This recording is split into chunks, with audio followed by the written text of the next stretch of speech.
the song they left behind. The fire at Summerhall burned for a single night, but its smoke drifted for generations.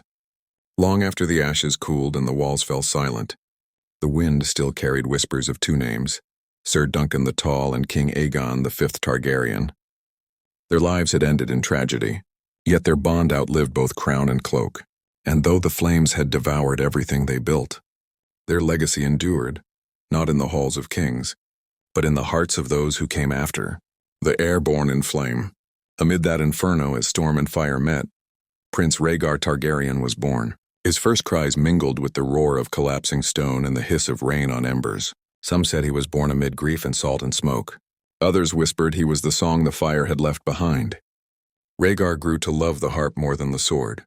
But when he read of Summerhall, something inside him changed.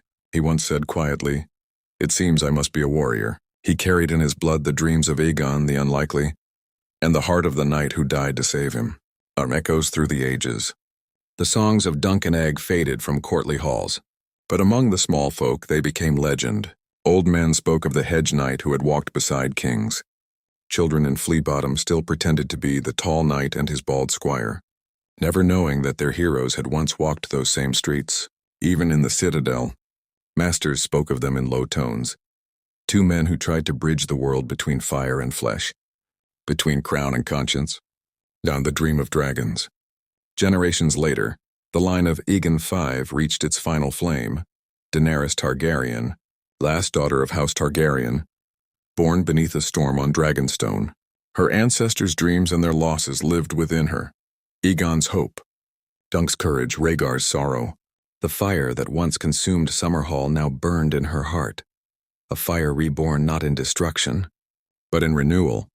And though she would never know their names, the choices she made would echo the same unbroken truth. Honor is not in the blood we carry, but in the promise we keep. The end of the road. Of Dunk no tomb remains. Of Egg no crown survives unscorched. Yet in the songs of men and the scrolls of history, their story endures. The tale of a hedge knight and a boy who dreamed of dragons. The roads they walked have turned to dust, but on quiet nights when thunder rolls over the reach, some say you can still hear hooves upon the rain-soaked road. A knight and his squire riding once more beneath a sky of storm and fire.